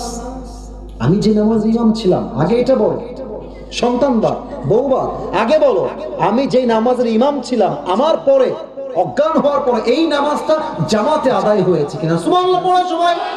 4 নাম্বার গোলাম সাহেব বলেছেন না যে নামাজ নাই যার ঈমান নাই তার। অতএব আল্লাহকে পেতে চাইলে 4 নাম্বারে কি লাগবে? নামাজ। বলেন সবাই কি লাগবে? 5 যেই বান্দা আল্লাহকে পেতে চায় তার জীবনে কি লাগবে বলেন তো সবাই? নামাজ তো বললাম 4 নাম্বার। 5 নাম্বারে কি হবে? হ্যাঁ পরকালমুখী। বলেন সবাই কি মুখী? ওই সময় বলেছিলাম পরকালমুখী হবেন কেমন? চাহিদা বাড়াবেন না কমাবেন? বাড়াবেন না কমাবেন? যার চাহিদা যত কম সে ততই সুখী, তাই না? আপনি দেখবেন যে বড় লোকদের বাড়িতে, আমি যে ফ্ল্যাটে থাকি, টু বি অনেস্ট, মানে আমি আমার বাসার টিনের, এটা সত্য, আমার আব্বা আম্মা ওখানে থাকে, আমিও থাকি, আবার ফ্ল্যাটে আমি থাকি। আমি যে ফ্ল্যাটে থাকি খুবই ভিআইপি। আমার যিনি মালিক, মানে ফ্ল্যাটের যিনি মালিক, উনি থাকেন সেকেন্ড ফ্লোরে। ভিতরে কি যে ভিআইপি, আপনি দেখলে অবাক হয়ে যাবেন। বাট অবাক করার বিষয় হচ্ছে, বড়লোকদের বাসা এত ভিআইপি, এত টাকা ব্যাংকে গুনতেই পারে না। দেখবেন এরা ঘুমের ওষুধ না খেলে ঘুম আসে না, আর রিক্সা চালায়। দেখবেন রিক্সার সিটে রাখে নিতম্ব, আর মাথায় এমনি দিয়ে ওখানেই ঘুম। ওর কোনো ওষুধ লাগে না, কারণ ওর চাহিদা কম, শান্তি বেশি। ঠিক কি বলে? তাহলে 5 নাম্বার, দুনিয়ামুখী না পরকালমুখী? 6 নাম্বার, আল্লাহকে পেতে চাইলে নিশ্চিত ধৈর্যশীল হতে হবে। ধৈর্যশীল ছাড়া আল্লাহ সাহচর্য পাওয়া, আল্লাহর বন্ধু হওয়া ইজ নট পসিবল। ইয়া আইয়ুহাল্লাযীনা আমানু ইসবিরু ওয়া সাবিরু ওয়া রাবিতু ওয়াত্তাকুল্লাহা লাআল্লাকুম তুফলিহুন। O you who believed, be patient, raise in patience, and be steadfast on patience, and indeed you will become the victorious person in this world and the next. আল্লাহ বলছে ধৈর্যশীল হও, ধৈর্যের ব্যাপারে প্রতিযোগী হয়ে যাও, এবং ধৈর্য অবিচল থাকো। নিশ্চিত আমি আল্লাহ তোমাকে দুনিয়া এবং আখিরাত উভয় জায়গায় সফলতা দান করব। সুবহানাল্লাহ বলে সবাই। 6 নাম্বার, ধৈর্যশীল হতে হবে। 7 নাম্বার, তওবা এবং ইস্তিগফার। আমি বলবো, বলেন তো দোয়াটা কি শিখিয়েছিলাম? আপনি বলবেন, বলেন সবাই আস্তাগফিরুল্লাহ। দিল থেকে বলেন সবাই আস্তাগফিরুল্লাহ। শেষ দোয়া সবাই বলেন আল্লাহুম্মা গফিরলি। আবার বলেন আল্লাহুম্মা গফিরলি। এই 7টা আমল যেই বান্দা করবে তাকে সবচেয়ে কাছের বান্দা বানায় নিবে একজন। আওয়াজ দিয়ে বলেন সবাই, তিনি কে? 7টা আমল আমাকে বলতে পারবা, 3বার সুযোগ পাবা। বেঁধে গেলে 3বার বলে দিব। কে আছো? বাঘের বাচ্চা দাঁড়িয়ে যাও। ওই ছেলে সবার আগে দাঁড়িয়ে গেছে, আসো। ওই ছেলেটা, এই যে সাদা এবং কালো, ব্ল্যাক কম্বিনেশন, আসো। White and black combination. আচ্ছা, ও না পড়লে তোমাদেরকে কারো সুযোগ দিব। এই ভাইরা একটু সাইড দেন, ভাইরা ওকে একটু আসতে দেন। আরে বাবা, কই যায় রে? কেউ যাবে না। লিল্লাহি তাকবীর। প্রিয় ভাইরা, দুটো নিয়ম বলে দিচ্ছে। 1 নাম্বার নিয়ম হচ্ছে, তাকে আমরা 3বার চান্স দিব। বেঁধে গেলে কয়বার চান্স দিব? 3বার। আর যখনই সে কোনো উত্তর দিয়ে দিবে, যেহেতু অনেক মিডিয়ার ভাইরা আজকে এসেছেন, আমি অনেকে চিনি না, অনেকে দূর থেকে আসছেন, এই সাইডে আসো, ডান দিকে আসো। মাইক দিতে হবে প্রিয় ভাই, জি মাইকটা দিতে হবে। ও যখনই কোনো একটা উত্তর দিয়ে দিবে, তখনই আপনারা সবাই মিলে বলবেন জোরে সোরে মারহাবা। বলেন সবাই মারহাবা। আরে यार जोर से बोलो মারহাবা। মাশাআল্লাহ। ভাই তুমি সালাম দাও সবাইকে। আসসালামু আলাইকুম ওয়া রাহমাতুল্লাহ।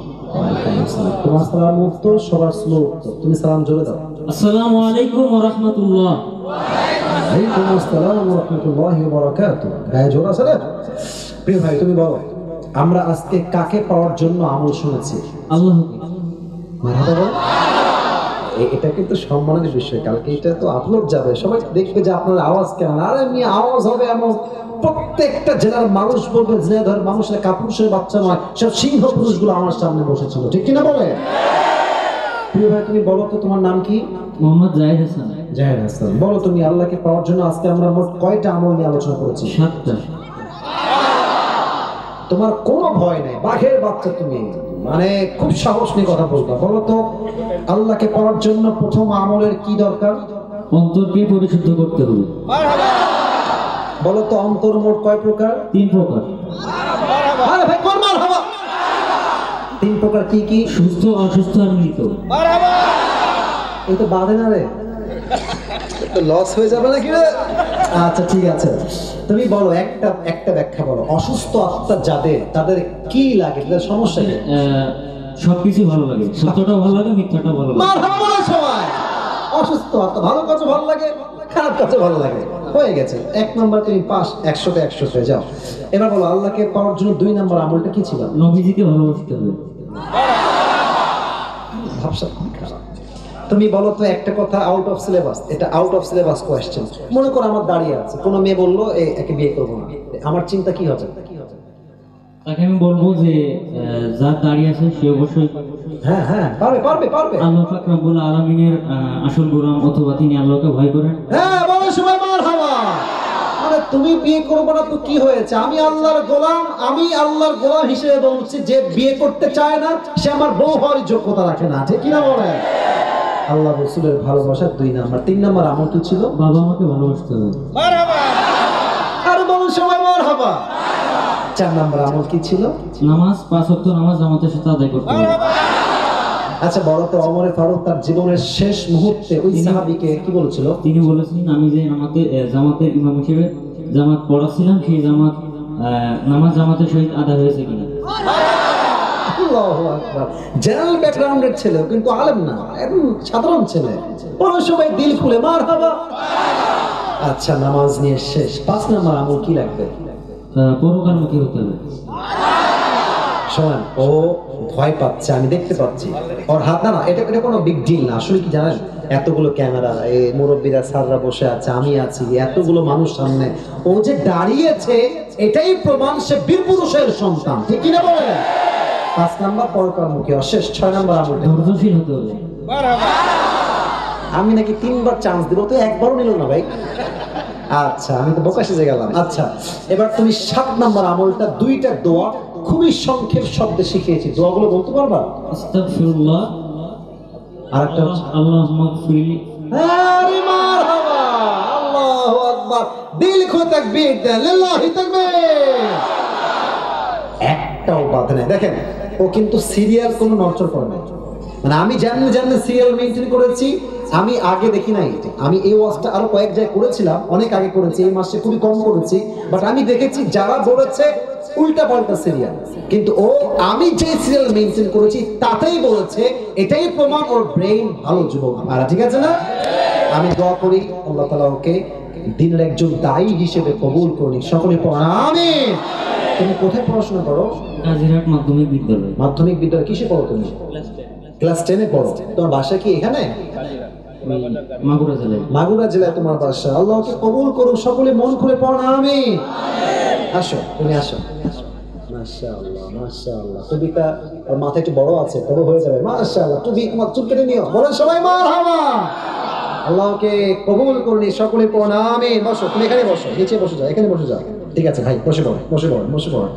আমার কলিজাটা ঠান্ডা হয়ে গেল যে আমি এত ভালো অডিয়েন্স পেয়েছি, যে পুরো ওয়াজ এক চান্সে মুখস্থ বলে দিয়েছে। আল্লাহ তাআলা সবাইকে যেন কবুল করুন। সকলে মন খুলে পড়ো আমিন।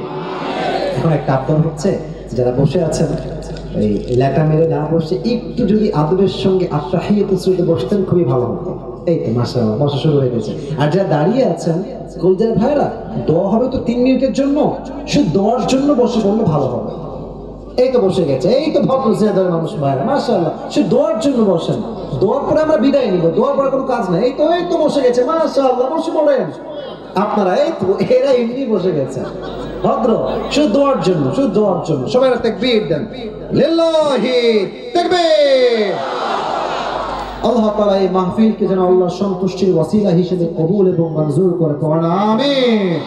আমি আসিফ, প্রায় 1 ঘন্টা 40 মিনিট পার হয়ে গেছে। আমি অধমের কথায় ভুল হতে পারে, ত্রুটি হতে পারে। আল্লাহ ভুল ত্রুটি ক্ষমা করে দিয়ে সবাইকে সঠিক কথা অনুযায়ী আমল করার তৌফিক দান করে পড়েন আমিন। দুরূদ শরীফ পড়বেন একবার। আল্লাহুম্মা সাল্লি আলা মুহাম্মাদ ওয়া আলা আলি মুহাম্মাদ কামা সাল্লাইতা আলা ইব্রাহিম ওয়া আলা আলি ইব্রাহিম ইন্নাকা হামিদুম মাজিদ। দোয়ার সময় কেউ সেলফি তুলতে আসবেন না। ক্যামেরা ভাইরা ক্যামেরা ক্লোজ করে ফেলেন। দোয়ার সময় কেউ সেলফি তুলতে আসবেন না। দোয়া করে নেমে যাও ডান দিক দিয়ে।